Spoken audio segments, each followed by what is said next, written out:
Welcome to Black Love Matters, where this serves as a therapy session for figuring out adulthood, loving each other, and find out inner Black Michelle. or Jay-Z and Beyonce. Or this episode, we're going to go with Michael Tubbs, the first Black mayor of Stockton, California, and Anna Malika Niti Asare. Well, I think I did that good. Oh. All right. So Michael Tubbs is an American politician, currently the mayor of Stockton, California. He was elected as mayor in 2016 at the age of 26. Currently, he's the youngest mayor in Stockton history and the first African-American mayor. In December 2017, he married Anna, whom he met at Stanford. Come on, Black Love Excellence. You think he was pressured into marrying her? You know how sometimes folks feel about when their politicians are single. Yeah, they may be. Especially, I don't know why that is. But shout out to them and they Black Love, right? He's 26 and he's a mayor. It's right. Crazy. Never mind. It's at 26. And they say still shit in yellow. They still don't even know. Y'all didn't even fill out your ballots. Didn't even go to vote. Silly niggas. Shout out to They Love. I love that. Shout out to They Love. They Love is beautiful. You know, you got. They're gonna have to get strong. They're gonna have to get strong. Will he be the next Barack Obama? Look, maybe we got to stop being the next Barack Obama. We just need somebody to come show and prove. Will somebody be willing to step up and show and prove? Mm-hmm. That's all we're looking for. It don't got to be the next Obama, right? That's a lot to live up to. You just be your best self. You your own competition. Mm-hmm. Anyway, who is you? I'm Nero. And I'm Nyambi. And this is episode 194, y'all. Hey, happy Wednesday. Happy Wednesday. Be sure to leave a 1, 2, 3, 4, 5-star rating and review on Apple Podcasts and on Stitcher, and follow us on all forms of social media. And that's at Black Love Matters. It's Black with no K. You got to check in, baby. How are you doing? I'm doing okay, right? Like, as y'all are listening to it, we'll see how these elections went.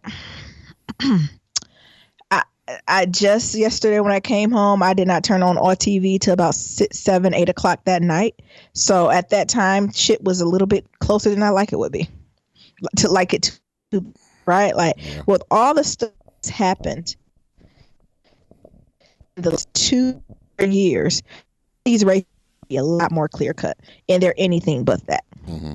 And it's terrifying. And I'm hoping that through the night, and now we're into Wednesday, the day after, the dust has settled. But I'm sure I'm going to get my feet. And we slept the night away. So I'm hoping it would be better. But I don't know. Right. You know, it was a blessing that we were able to mail in our ballots in California. But I was talking to my parents, and my dad voted in the morning, and my mom voted in the evening, and they both waited about an hour. That's crazy. And usually my dad go like midday. So like we're talking about 10 a.m., 11 a.m. prime when everybody shot their monkey asses at work. Mm-hmm. And he had an hour wait. Damn. And my mom went more in the evening hour, like right before the polls closed, I think at 6:30. And she said it was an hour wait. You know, my mom had more choice words. But she said the wait was way too long. She said there's way too many old people working. Like she was like the voting booths weren't full. Like they didn't know how to work the computers. Like she was like, it's something going on here. And I'm like, those are all forms of voter suppression. Baby. And right? That's like, the thing, right? Getting to who they got working there, who they don't got working there. Like, I was like, ain't nobody trained these folks how to work this computer. No. Absolutely Michigan, what is it, Proposal 3? I hope y'all voted that Proposal 3 that you can go ahead and mail in your votes. Mm-hmm. Your ballots early. Because California, they've been voting for a week, honey. I know, right? I felt like I voted 2 months ago. California, I think they had like 200-some thousand votes already in before the Tuesday even hit. Look, so we kind of know who's gonna do this. But it's sickening, right? And I'm even looking now. It's early, right? So it's early in the evening, and Michigan is still pulling Republican, which is crazy. Well, you want to hear something else so crazy, baby? It's pulling Republican across the board. What? So I was reading a story. I think somebody had sent this to us that voters was turned around. Around in Detroit because certain precincts didn't have voting machines. My mother said they ran out of ballots at one time. What type of voter suppression shit is that? What do do you mean you ran out of ballots? What? First of all this really should be electronic, but what is going on? I'm looking at Michigan right now, and the whole state of Michigan is leading Republican, from governors to the House to everything is leaning Republican. Mm-hmm. That's crazy. And I hope it turns around, like, because at this point I think it's only like 20 or 30% reported. Mm-hmm. But they're coming out swinging. Well, that's the thing. Those reported are like the burbs, right? Macomb County, things of that sort. Yep. And up there, it's ridiculous. Up north. Yeah. So when I tell you they leaning heavy Republican, I don't know what's going on. And then I'm even more nervous to look at that Georgia one too. She only in the 30s, honey. Mm. And that Florida one, a tight one too. You know what I'm being blessed and highly favored for? What? This Texas one, to get Ted Cruz monkey ass out of there. Everybody been rooting for Beto. Yeah, we're rooting for Beto O'Rourke. He right now is at 57%, and Ted Cruz is at 42% with 16% reporting. Get Ted Cruz monkey ass out of there. I know something was wrong with him. Not only that he became a Republican, I shouldn't say became, he stayed a Republican, but he stayed true to the Republican Party after the standing president basically just came and shit on his whole family. Mm-hmm. So he had no principle to him. So it's like party over everything, honey. Even his mama. Mm-hmm. Not his mama. Even his mama, his wife, his children. Because when they calling that man all types of, his people all types of names. Yeah. And immigrants and like disrespectful. And he stayed true to this Republican. That Republican Party could kiss my ass. These seats is looking kind of, what is this, the Senate seats? This shit is getting close. Both of them. So, all right, then we got to move on from this. So the House, as of now, is 73 Democrats and 77 Republicans. And to get control, you got to have 218. For the Senate to have control, you have to have 51. Democrats are at 36 and Republicans have 43. How the fuck aren't the Democrats sweeping this? Mm-hmm. So we got to have a conversation. We got to have a come to Jesus meeting. Because something has to give. Somebody, I call somebody a trash ass individual today. Why? Because they ain't vote. What? Because I was like, why you? I said, you go vote. Like, nah, I don't know where my what's name at. Well, you know, you can look that up. Well, what did you look it up for them? Yes, and it was in Harlem. And she's like, well, I'm in Brooklyn, so that ain't gonna work. What? I said, you trash. Can't talk to me no more. You go sit in this corner. You go sit over there with Kanye. You sit in that corner. Jesus. But anyway, I'm sure Friday will unpack some of this. I hope we I don't think we're gonna sweep everything we wanted, but if we can get that majority House, Senate, like we need to get at least one of those the majority. We need to get both. And there's a couple of those governor races that we need to win, right? I'll be pleased. I know we ain't gonna get every single thing, but we need to get one or the other. Mm-hmm.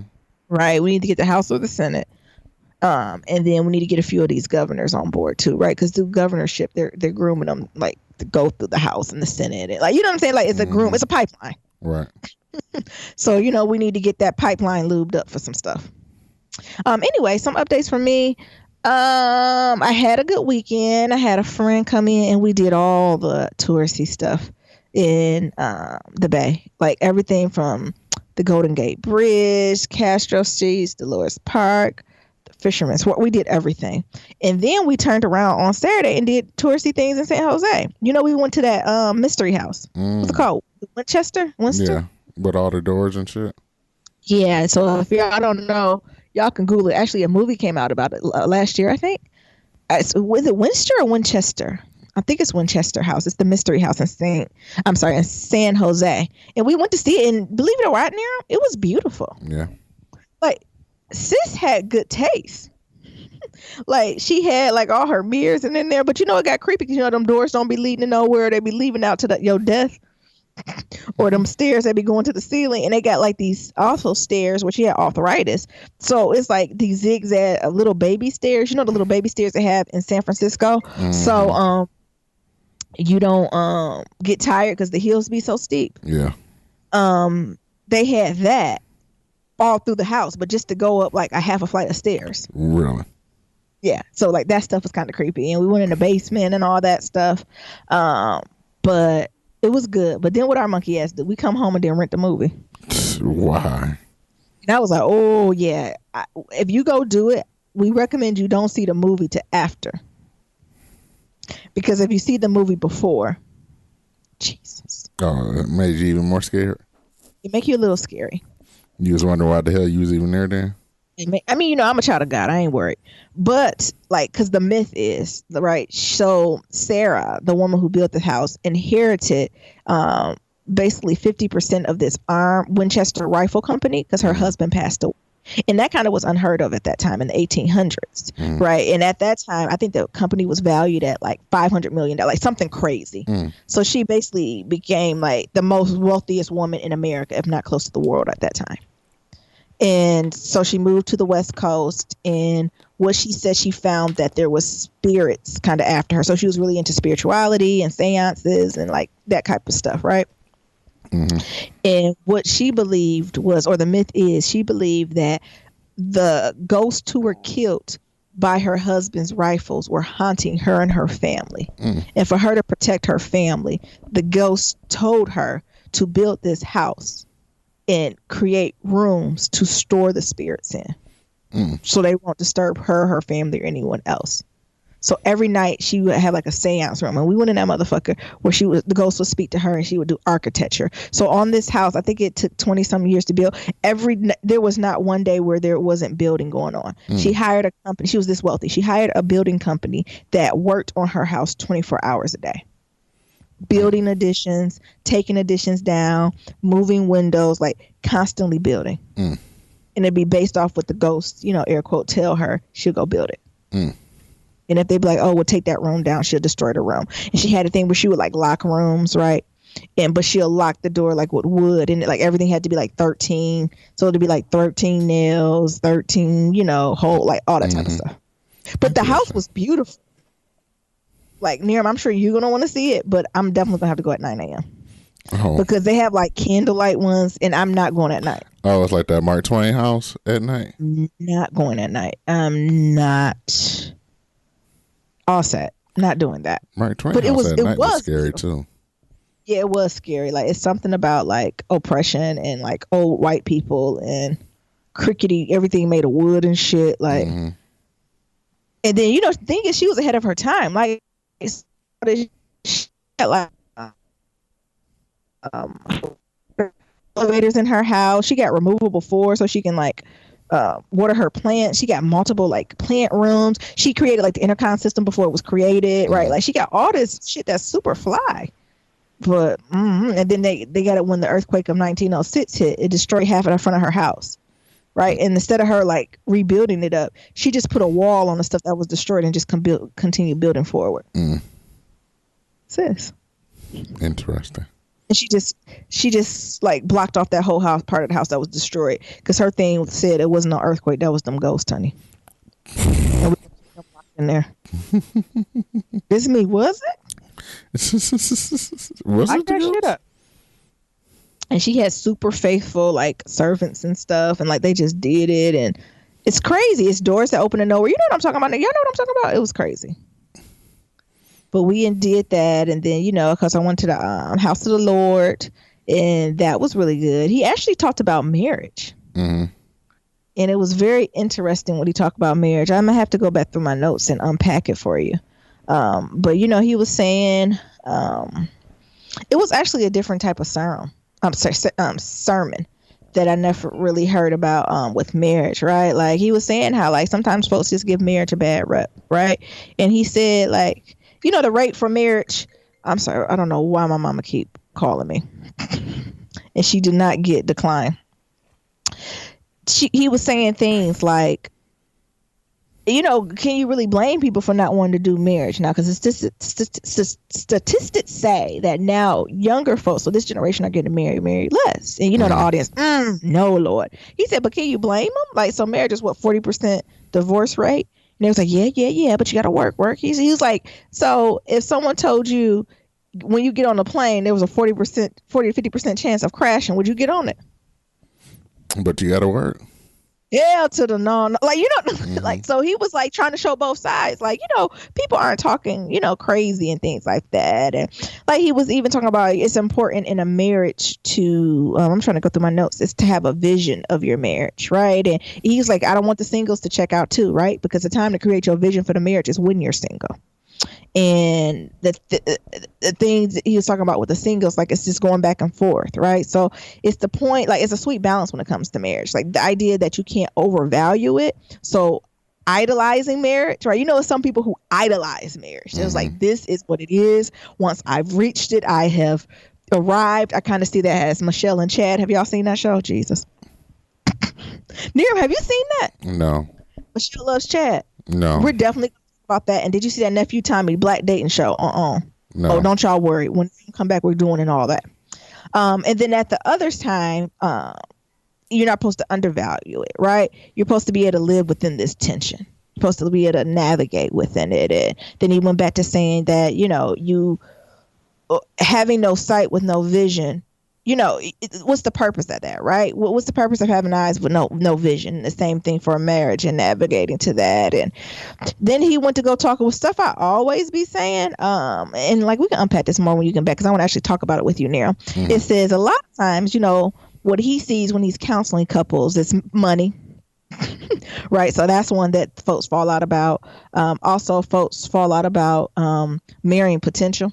He said, men, women, y'all ain't gonna change, right? You need to marry the right now. That's why you got to be equally yoked at that point in your life. But with this first sermon that he highlighted on, because he said it's a 3-part series. You know, my pastor believe in series. To talk to the folks with kids. He said some of y'all idolize your kids, and that's a big problem. Like, it needs to get to the point where, I'm trying to figure out how he said it, that your kid should know that your partner's number one and that they're not only second, but a distant second. Come on. that ain't speak to a word to you, Nero. Yeah. And everybody in the audience, oh my God. You know, my pastor, he a little, oh my, he said not just second. A close, first second. A distant second, because your relationship gonna be there before them, during them, and after them, right? He went on to say that you ain't make no covenant with your kid before God. You didn't do that. You didn't go before God with your kid and make your promise. You ain't say all that. But who you did make it a covenant before was who? That kid. God. And who? That what? baby kid. Niram's not listening. I said that kid. No, Niram, you make a covenant. You know what a covenant is? A promise. You know when you get married, it says, do you take this woman? Oh yeah, my bad. That's a covenant. Gotcha. Between you, the partner, and God. That's how that works. Oh. And what he's saying, because you're not listening, is you make that same pact with your kids and God?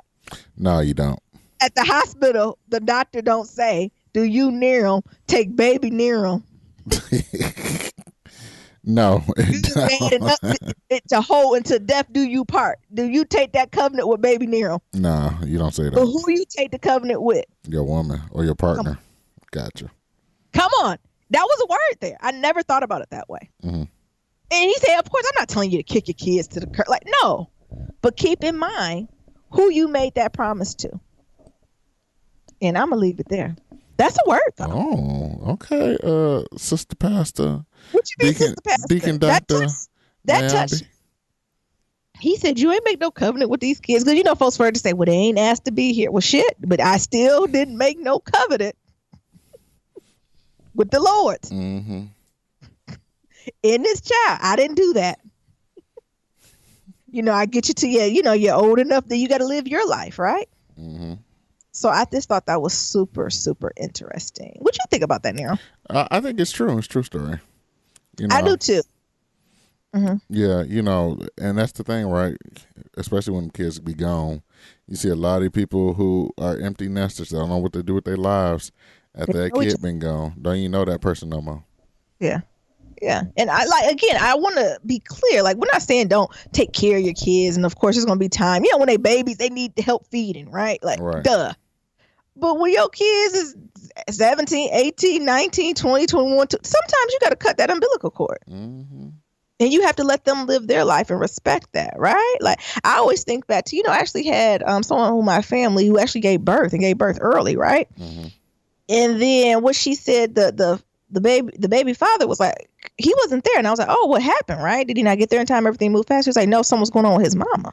Mm-hmm. This is me. I don't give a fuck what was going on with his mama. He about to have a chat with you right here. Like just that shift, right? Like, mm-hmm. What the? So he telling you right now what rank order you come in. His mama, then you, then the kid. Exactly. Because mom dudes got to get taken care of. And I'm not saying, like, of course, mama got to get taken care of too, but if everything's going on at once, which one is you picking to be with? Right? That's a choice you have to make as a grown man and a grown woman, especially when you make that covenant, right? But what I know. Lastly, I hope I ain't talk too crazy. I was telling Nia about this too. I got interviewed by some of like the more junior staff. They do a newsletter, and it's run by some brown girls. They was like, we just wanted to highlight the stuff you doing. You done got promoted, blah, blah, blah. I'm like, all right, listen, I'm really trying to be under the radar, but okay. Mm-hmm. And then they asked for some advice of like how to navigate the corporate world without fitting in the box, or like how do you still continue to move forward and not like checking boxes, right? So falling into like stereotype, threat, imposter syndrome. Like, how do you navigate this space, right? Mm-hmm. And I think I was telling Nia, I think what I told them might have been too real. Like, I'm gonna have to tell them to send that draft to me before they get me and them fired. But this is what I said, Nia. When you told me I'm out of order, I said, that's a hard one. Let me think about it. Then I paused because I was gonna send them something. I was like, but honestly, what worked for me professionally is knowing myself, of course. Like, meaning I say what I mean, all that stuff. But it's something about when you finally realize, no one's coming to save you. Once you figure out no one is coming to save you and you're responsible for saving your motherfucking self, everything shifts. And once that shift happens and you become the architect of your professional and personal life, and you become the architect of the things you want to do next, stuff starts falling into place and people start respecting that and recognizing that. Oh, that's I said, but it took me a lot of years to get to that point. Was that bad? No, that's the saving part. Like, no, it is. And I know we don't think that's the truth, though. We think people can save us. Like, your manager's not going to save you. No. Your manager's not necessarily your mentor. Mm-mm. Your manager's not going to swoop in and protect you. No one is going to save you. No one is coming to save you. Oh, metaphorically, right? Mm-hmm. Shit falling to pieces, shit getting worse, house on fire, they robbing you, right? You know what I'm saying? And if you got these blinders on, right, because you think somebody gonna save you. But until you realize, oh shit, the house is on fire, I either need to bring some water and get the fuck out. Nothing's going to shift. Right, exactly. So I don't know. I don't know if I'm crazy or whatnot. Was that too intense? No, I think that was the real. People got to know. I got to see how they're going to rank. They're going to be like, Nyambi said, ain't nobody going to save us, so fuck everybody. I didn't mean that. But it's, I feel like this is something I've learned in the last probably 3 or 4 years, right? Mm-hmm. It's something I always knew, but I think it took the last 2 to 3 years for me to put in action. No one's coming to save you. And I want to tell them, like, that applies to everything, right? That applies to relationships, right? I love you, Nero, but the expectation is not for you to save me. You are not Jesus, right? I'm here to save myself. You know, Nyambi, I get to writing in that journal and stuff be coming to me. Mm-hmm. Nobody's here to save you. Ain't nobody here to save y'all. You got to save yourself. That's but you think, okay, Nero, what you thought? I told that to Nia. He said, you cold-blooded? I said, is that cold-blooded? Well, you always been a cold-blooded assassin. But you know what? I feel like you got to let that shit go sometimes and get their ass in real. Because, people going to be reading this shit. And people going to be able to read through them lines. The real niggas going to be able to read through them lines and be like, oh, yeah, she the real one. Ain't nobody here to save you. If you want promotion, you tell your manager they ain't doing the things necessary in place, you go find you another mentor that's going to help you. Mm-hmm. Or you go find a motherfucker who just got promo and see what the fuck they did to get it. Like, you can't get stuck and just wait for shit. Like, you cannot. Sure, okay. But I just didn't know if that was too intense for like the junior crowd. I'm gonna have to see what they write. Don't submit that shit. Well, you know. But that's what I was telling. Yeah, tell them send you that draft. This mean delete. Look, this mean change it. Have a positive attitude. Smile, right? What would you give as their advice? No, I think that's pretty close to what I would say, that you got to stand on your own 2 feet. And I think when you break it on down, that's still like nobody's saving you. But I would be like, you know what? You're going to do it by yourself, and you got to stand on your own too. Yeah. And yeah, that's what I was trying to tell them. Like, it's almost a 2-part process. Right? You have to be confident in who you are and know who you like. Yeah, you have to be at like, it's almost like this domain expertise, right? It's like you are responsible for that. And once that is established, then that's when you transition, right, to creating your own broader social network. And especially as people of color, first generation, we have to be comfortable with that social network, not necessarily being our direct crowd that works with us, right? You have to be comfortable expanding that. But anyway. You need to have work people. You need to have personal people and so on and so forth. And know that everybody can't be everything to everyone. Right. And once you know that, and don't take it personal, because some people don't have the capacity to do it. Mm-hmm. Sure.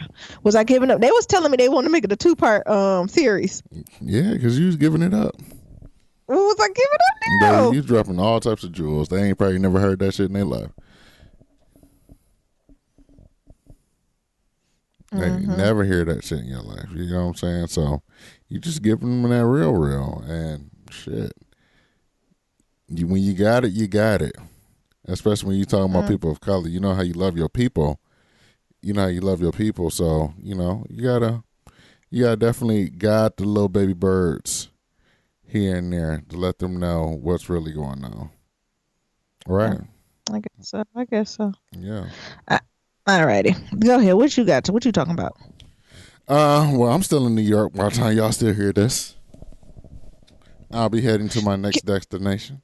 Can we talk about how Neeram didn't get out Friday's podcast and Nyambi was there to record it early? Yes, we can talk about that. Mm-hmm. So let's talk about it. Friday's episode came out on Tuesday. Today is Wednesday, so y'all got another episode.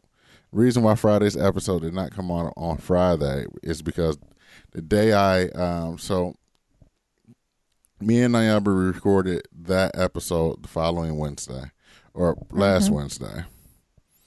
I was planning on editing it on the plane on Thursday and getting it out.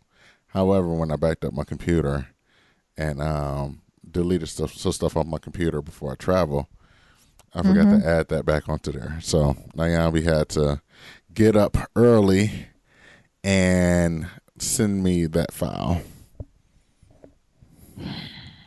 And it still ain't go up. Honey. And it still ain't go up until what's the name? Jesus. Crazy. Yeah, well, I was out there. So blame it on Neeram, y'all. I'll take that hit. I was in New York doing my New York thing, preparing for the marathon and everything else that comes along with it. Podcast is the last thing on my mind. I'm sorry. All right. That's all right. Well, go ahead. Tell us your update. What is going on with you? I guess maybe. I just want folks to know it wasn't Nyambi, because Neeram be hinted that it be Nyambi sometimes. It do be Nyambi sometimes, but this time it was all Neeram. I'll take that. I'll swallow that. Y'all got a problem, come fight me. Yeah. Yeah, so if y'all got a problem, come fight me. Other than that, your boy, a motherfucking New York City marathon in this bitch. Okay. Yeah. Took me a while to get there, but I got there. You did it. It was. It was gracious. I was gracious to have that opportunity. And, it took me a long time. It took me about 8 hours to do the marathon. But I did it. So, that was the thing. Like, it was just fun. Shout out to my homegirl Latoya, who was like a gracious host. Shout out to Nadifa and her husband. because they was gracious hosts as well. And during the race, the race was just cool. You know what I'm saying? Like, it was a lot of emotions, thoughts, and feelings that went along with this thing. You know what I'm saying? Um, it was just interesting to like meet some followers and fans of my other Instagram and stuff like that. They came by, shouted out your boy and things of that sort. Somebody brought me carrot cake, so that was cool. Yeah, somebody brought me carrot cake, so that was cool. What else happened? It was a lot of other stuff. So, with me running in the back of the pack, they started closing down, like flipping the tables, throwing all the water stuff away, and the police vans came by around like mile 6. And yeah, it was just crazy. So it was just distracting as well, like very distracting, to have them like flip over tables and drive by with the little horn and speaker talking about get your asses on the sidewalk. About mile 20. When I got there, all that stuff was going. So it was also daylight savings time as well. So around like 5 p.m. here in New York, it was dark as hell. Couldn't see a damn thing. So we spent the last 6 miles like asking every police officer on the street, "Are we going the right way? Going the right way?" Just for validation, because you couldn't see a damn thing out there. Yeah. Yeah. So. That was it. It was a very interesting event. It definitely moved your boy, and I finished. So, now it's onward and upwards to the next big race. I think I got a half marathon in November, and then I got some marathons planned for next year already on the calendar. Oh, where you going next year? It ain't final yet. I got 2 marathons. I have Oakland Marathon and Big Sur. Oh, Big Sur? Yeah, Big Sur. Oh, we gotta get hotel rooms for that. Mm-hmm. We surely do. Have you booked that yet? No, I have not, because I'm waiting to see if the shoe company is going to book one for me. Hey! Oh my goodness! But how did it feel though? Like, how does it feel to already have accomplished that?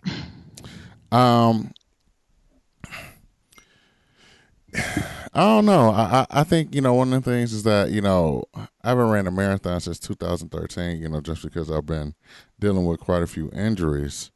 So to like really get back out there and run the race was like, it was just almost like another dream come true, right? So, this is something I've been wanting to do, wanting to keep doing. And now I'm really back at the point where I was at back in 2013. Yeah, so. What you say, Norm? I think you breaking up, honey. What you say? No, I said, that's where, really, I would say that's where it was just me going back to like where I was at when I was in 2013. So, being healthy, being physically where I was at back then. Now.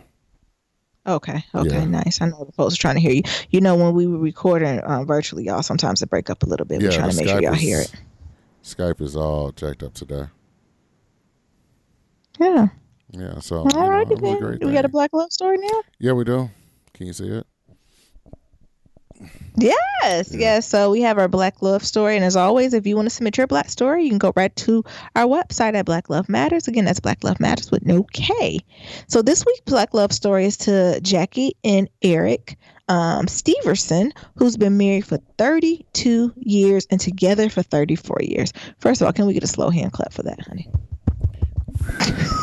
Oh, Nirma, you do. First of all, you know what I'm saying? Because some folks can't even. No, I ain't gonna do that. Keep it positive. So the first question is, how did you first meet? It said we met at Los Angeles City College in 1984 in my algebra class. He sat in the back and I sat in the front, but he would watch me as I passed him every time class ended. So he sat in his seat. That sounds like me and you, Nirms. What? Did we ever take classes together? No, not a single one. I don't think we ever took classes together. No, our majors didn't match to take classes together. And I plus, mean, but you know some of the liberal arts classes you could take. and also you was on that honor roll shit. You was taking like Yeah. honors chemistry and shit like that. My ass is just trying to take the easiest chemo we got. You was taking, what did it be like, biology for teachers? Yes. Our shit school used to be shady and say stuff like that. Like, yeah, I'll take that one. You know, I don't want to just take the normal one. statistics for non-math people. It'd be like shit like that. Like, okay, cool. Look, that's calling my name. That is me. Thank you. But I do remember that era in like undergrad when like folks would walk by and you would stand back. Like that is a mood. It says next, when did each of you know that your partner was the one? It said he pursued me patiently, becoming my best friend throughout my other relationships, waiting for me to know what I wanted in life, waiting for me to slow down and look over my shoulder. And there he was, and has been all the time, my other half. Isn't that so sweet? That nigga was waiting and praying like a lion on the Serengeti. Oh, I thought you meant praying to the Lord. No. That nigga You talking was, about like ready to pounce? yes, sitting there and patiently waiting. Yeah. I mean, it's something to be impatient too. Mm-hmm. I mean, what was in the hate you give young fetuses come up every day? What's it called? What does the life mean? The hate you give little infants fucks everyone. Yeah, but remember that was a line the boy who died said. He was, remember, because she was like, "Oh, I got my white boyfriend." He was like, "That's cool, I can wait." He said we got our whole lifetime ahead of us. That's exactly what Eric did here. Right, he was just sitting and waiting on the prey. He was like, "I'll wait for that to get that out your system." The next is, what's the key to the success of your relationship? It says, we respect each other's space, but set aside time, life, experiences just for us. We are lovers. We are friends. He, me, we, us. Individuals, yet one. Come on, Jill Scott song. Oh, I didn't know that was even a Jill Scott song. No, it does. It does. It feels like it, don't it? Mm-hmm. It was not near. I'm sorry. Oh, what's the name shit. of this? What's the name of that song? It's not a song, but don't it sound like a neo soul? It does. I'm gonna say that again. What's the key to the success of your relationship? She says we respect each other's space, but yet set aside time for life experiences just for us. We are lovers. We are friends. He, me, we, us, individuals, yet one. Come on. How you unpacking that? I don't know. That's a word. That is a word. That's like some spoken word type shit right there. But yeah, it's the truth. Like you need time for all that. You need time for all of that, and you got to add that with working kids and things of that sort too. But you got to have time for all that stuff because you can't lose yourself in just one thing. Yeah, you can't lose yourself, right? Because that goes back to what I was saying earlier. Your partner is not Jesus; they can't save you.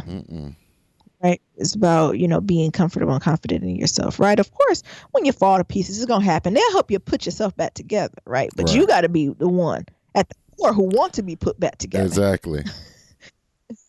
All right, your partner can't be the only one wanting you to get put back together. It says, what advice would you give young married couples? It says, always anticipate each other's needs. Always try to be present, like experience each moment of life with gratefulness, and be friends as well as lovers. That anticipating each other's needs is important too. I think sometimes I'm like, well, I can't read your mind, but some stuff I just habit. When your partner's gonna need you, right? When it's busier times at work, when they family go ticky ticky boom boom and how they react, right? It's okay to step in and be supportive in that, right? So I love that too. It says, anything else you want to tell us about your love story? It says, we love God. Come on, eep to the bobo. We love each other. We love. It says, I was carrying a Prince Purple Rain album with me one day so a friend could record it on cassette tape. Ooh, that's throwback. When Big Eric saw that, he got up the nerve to speak and ask me if I was going to the concert in Long Beach. Next thing I knew, he came up to me in the bookstore saying that he had 2 tickets and if I would go. I said yes. Shit, it's Prince. I don't want to. He came over and to me and my whole family and met them. We went to the concert. missed the time and Vanity Sits because of the traffic. Not Vanity Sits. You know, I'm a fan of, time is, I am a fan of Vanity Sits. She surely is. Am I a little nasty? Come on. Because of the traffic, but it didn't matter. He held my hand for the first time, and I believed and felt that he was definitely the one. He anticipates my needs to this day. His claim and loving demeanor keeps me grounded. Oh, I'm sorry. Jared, don't do that. As many words as should be confusing. Don't do that. I gotta help you out on that one. That one's calm. Sorry, his calm and loving demeanor keeps me grounded and confident that even as we get older, we still have the same passion of our youth. Hey, I love this, and I'm looking at them. Too. Child, they young. They said they've been married for 34 years. When they get married, when they was 8. What was happening? I know, right? Super young. Now they don't look like they've been together for no 34 years. Come on. They're looking good. Skin. I don't see a wrinkle. Just glowing, melanin popping. Do you see one wrinkle in this whole picture? Not a single one. You take a picture of me, you see at least 3. I know. Come on. I love this. I love this so much. Thank y'all so much for sharing. Yeah, we really appreciate that. Definitely. Big shout out to them. Shout out for the folks on the West Coast. Black Love is holding it down for the West Coast. What's going on in the East Coast? In Midwest? They ain't got no Black working so Love. much. But I was telling the Black energy, and I was even telling my friends that, like, I don't know, it's just different. It's just different, and I appreciate it.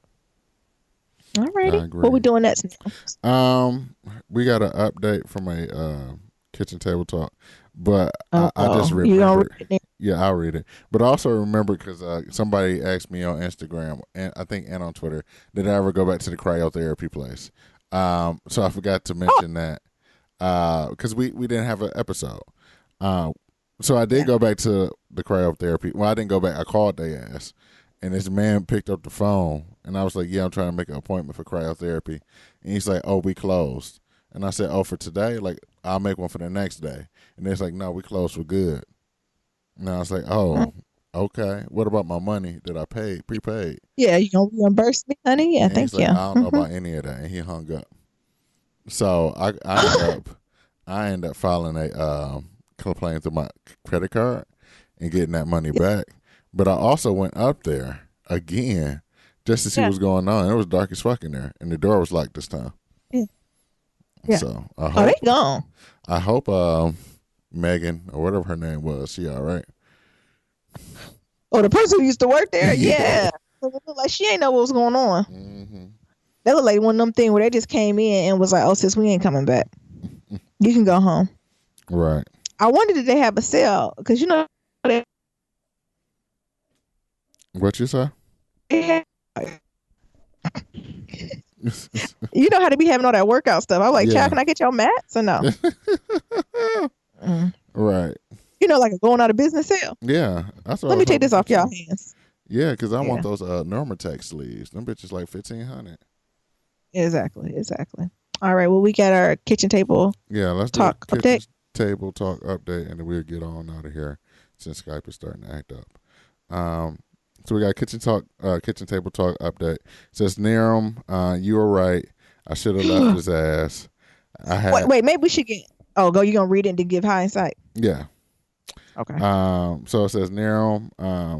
So let's just give a little bit of background now, then, since you already paused it. This young lady has sent us a email in regards to a hot dog eating Muslim or smoking Muslim or whatever. And from what I remember is that when they initially met, he was, very strong faith in Muslim, had a very strong Muslim faith. So, she fell in love with that. Eventually he started smoking, and eventually after that he started drinking and hiding and just became more and more belligerent with it, right? And she asked us like what we should do or like what advice we have for her, and I think I said leave that nigga. Niram said leave him instantly. I said have a conversation with them. If you don't show or improve, I forgot what deadline I gave her. She should leave. Mm-hmm. So this is her giving an update. So it says, Niram, you're right. I should have left his ass. I tried a mini intervention, and he admit to his problem and promised to get help. Well, that didn't. Well, he didn't. Well, he did. He just got better at hiding it. He also graduated to hard liquor all day. Last night we got in an argument, and I didn't realize he was already 8 beers and a half a fifth of Ciroc in. Good God. Oh my goodness. And he accused me of cheating because my phone was on vibrate from work. The argument got heated. He punched me in the face twice and kicked me while I was on the floor. What? Oh no. Me and my girls left, and I guess today, today we start over, try to get on with our lives without him. Thanks for your advice. Show and continue to make my days better. Damn, sis. I'm so sorry. Yeah. I'm so sorry this happened. But again, Nerum, right? You got to get out, right? And I know even in my advice, like, once you put forward what you want and you see he wasn't going, like, because I'm assuming you were already on your way out, right? But you just didn't know how lost in the sauce he was, right, when you were having this argument, right? And he forced your card, and I'm sure you had to leave sooner than you have to. But I'm so sorry you had to go through this, sis. But I'm so proud of you that you had the strength and the endurance to get you and your babies out of there. I don't care if you got to live in a car. I don't care where you got to go. You got to get up out that house. No one deserves to have their hands put on to be put on no one like that. Yeah, absolutely. I completely agree. Yeah, definitely getting the fuck out of there when you needed to, and being strong enough to understand that you gotta get the fuck out of there because you talking about the safety of yourself as well as your kids, and it's just unacceptable for any man to put their hands on a woman. Yeah, I agree. Like there's no excuse for that, right? Like, anytime somebody put their hands up and says, don't you go back, don't you look back, go ahead and block, delete, do whatever you got to do. And I'm just hoping you get in safety and keep us updated too. And know that is, I know in the email she put, I guess today we start over. No, you say that. You start over. You start over. Right. And you do not look back. You don't deserve nothing. I don't care if I don't care what he do. He don't deserve you at this moment. So you keep us updated and let us know what's going on. And also, I think she even said that in to speak to other folks. Right. So if you're going through something, right, and you done tried to have these, because I do believe you can ask folks, I need you to change. And these are the expectations I need you to meet. And when they don't meet them, you get the fuck out. Mm-hmm. You get the fuck out. I don't care how long you've been together, not been together. You get out. So again, we sending you good energy. I'm gonna add you to my prayer list this week, Shay, to make sure you and your family get yours. Just let us know. Did she put what city she in there? Not in this one. I can go back to the other original email and see. Maybe we'll see. Make sure she got some assistance and stuff. But it don't matter. Get out of there. Yes. I don't care what you got to do, sis. I don't care if you got to live in your car. You get up out of there. You do not deserve that. Mm-mm. Thank you for sharing on here. Yeah. If they're speaking to anybody, y'all get out. Yeah. Y'all get out. Please. Don't be in a situation because I know it's hard. It's probably easier said than done to be like, yeah, don't be in a situation. But, if it ever comes to this, get the fuck out. Don't look back. And call the police on that nigga as well. Yeah, absolutely. That's the other thing. Yeah, it's time to call the police too, sis. Call the police, press charges, and also get a restraining order against him. Yeah. Start that paperwork. Start that paper trail right now. Oh, that just hurt my heart. I'm so sorry. Yeah. But it's good, bad, and ugly with community. We got to share. Yeah, we got to talk about it, right? Yeah, so someone else will know. Yeah. I think at that point, now would be just a great time to close us out.